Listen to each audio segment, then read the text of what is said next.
Hey, what's up guys? We're back and it's hot. Today is Sunday. It's just been a scorcher where I live out in the desert. I actually finished building inside the $17 case. But if I'm going to continue to do videos this summer, I think I'm gonna have to try to find a little safe space inside the house because it has been over 115 degrees for 3 days in a row, and it's even hotter in my garage. So it's almost unbearable to try to work in here. And not only that, it's hard on the PCs. I mean, when you have an ambient temperature of 110 or more, it's really hard for any PC to keep itself cool. Look at that. 8:30 at night, 106 degrees. Man. Let's go ahead and open this up, see what we got. So, I did a review on this $17 case, and after building in it,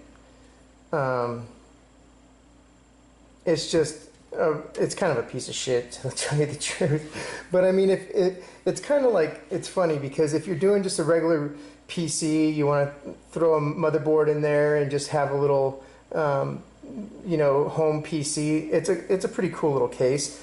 The problem with it is that it's trying to be all stylish, you know what I mean? Like it's this little gaming case or whatever, and it just doesn't have the chops to be pulling off this. You know, it's a sales pitch. You got this nice looking little front, it's all slick, a USB 3.0, and then you got the inside that's just a pain in the house to work with. But I did put a system in here. I had some water cooling parts laying around and I decided to use them. So I'm kind of happy how it turned out. There is a couple little things that I kind of screwed up on.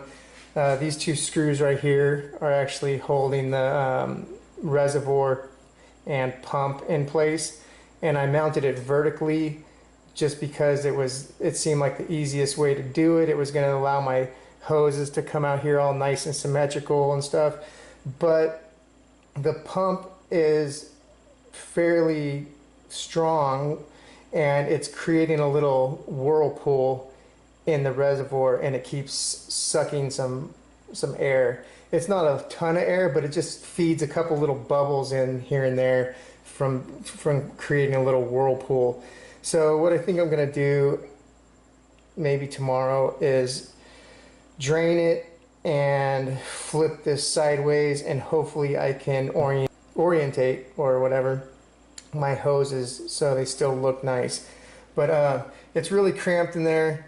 Down here I have a little, I'm kind of short on cash too, so I was just making do with what I got on hand, and I salvaged a couple hard drives. You know, I have this 80 gigabyte laptop hard drive from the Craigslist crap that I got a couple weeks ago. It's actually the only one out of all those hard drives that he gave me that even works. All the other ones give me errors saying that they've either failed or they're about to fail. So whatever, I used the 180 gigabyte hard drive to boot, and then I had a 250 gigabyte down here that I kind of put on a sled, not a sled, but you know, a hard drive, little caddy from another case, so it wasn't just sliding around. And I think it turned out pretty good. I mean, it's not bad. Take the back off too. It's a little cramped in there, like I said, but it's looking fairly clean for what it is. You know what I mean? It's a little, it might be a little bit rat nestish, rat nestish. But I don't know. I think it turned out pretty good. Like in here, there's the reservoir. You can kind of see the pump back there. I had this radiator. I wound up having to make brackets for it and stuff. But right now, I just have, believe it or not, I didn't have any distilled water, so this is just straight up bottled water, like bottled drinking water. And I'm gonna go to the store and get some distilled water after I switch the pump sideways. I hope that actually works out and everything, but it's pretty cool. Even with the the regular drinking water, it's still cooling the CPU, so it's not that big of an issue to do it for just a short time, you know what I mean? That Chinese water block actually, I think, looks pretty darn good. So like I said, it's super hot in my garage, and just sitting here idling, the CPU was at like 50 C. So I had to set it up a little bit of a, you know, special way, and let's do that real quick and then I'll show you what I'm talking about. Alright, I got it set up. I'm getting ready to turn it on, and I'm actually a window tinter. This is a brand of window tint, and this is a big box from a roll of window tint for house tinting. And I cut off the ends and made it into a duct. And I have this end right here, and this end is going over to my air conditioner. So this is kind of like you know, like Intel would do when they're overclocking a 28 core CPU. But anyways, I did hook this up, and it keeps the CPU at like 27 C. So it keeps it nice and frosty, and I was playing some games and stuff, and it still stayed at like 31 or 32 degrees Celsius. So let's go ahead and turn it on. Oh, and another thing is that this pump, I don't know if it's because it's sucking a little air and stuff, but it's kind of noisy. It is a cheap eBay pump, but it should be a little quieter. And when the case covers are on, it's not as bad, but it's pretty loud.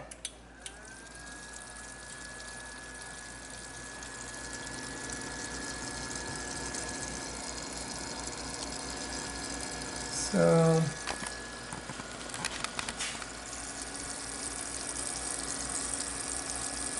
see that little whirlpool in there? You can already see it. See it? So, I mean, it's not sucking a ton of air, but it's putting all these little bubbles inside the hose.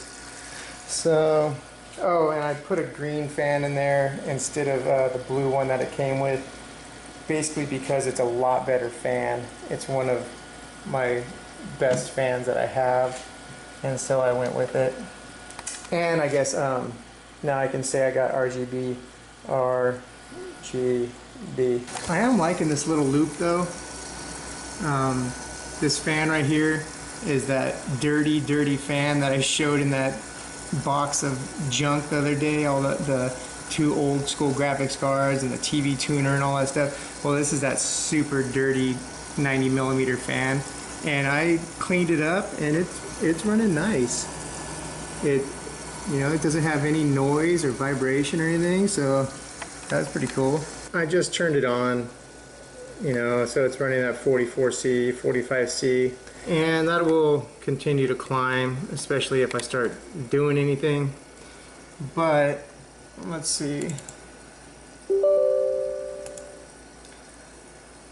I do have a casual overclock on this Phenom chip, 3.52 basically. And let's see, the memory is running at 440 megahertz. So already this Phenom chip is overclocking a lot easier than that Athlon chip was. So I'm pretty happy about that. And you know, the CPU is still running at a fairly high temp for just, you know, idling here, but it's still well over 100 degrees where I'm living, and it's roasting hot in the garage, so I'm actually kind of happy with that right now. But if I started playing some games, it would get pretty toasty pretty quick. So the CPU hit 48 at one point, and I'll go ahead and set up our little air conditioner situation here.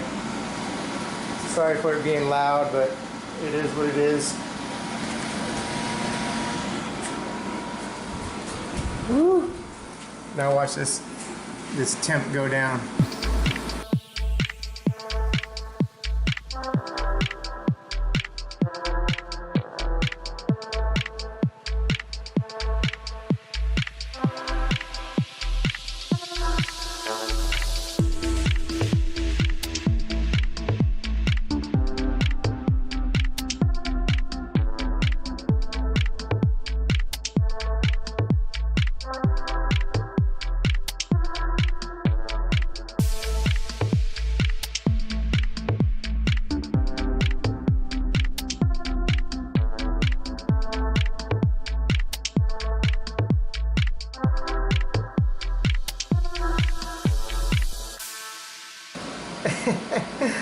Ah, 27C. So that's pretty much as cold as I saw it get. I never saw it hit 26C, and it's kind of bouncing back and forth from 27 and 28 right now. So I don't expect it to get any cooler than that. I might be able to get it down to 26C, but we'll just go ahead and say that's pretty chilly. There we are. We're at 26C. It's an expensive way to cool a PC, but it's working. But anyways, guys, that's pretty much it. It's roasting hot. I need to get inside and dry off because I'm sweaty right now, and I'll be posting this hopefully tonight, and after that I'll be posting build videos. So stay tuned for those. Hope you guys like it, and I'll see you in the next one.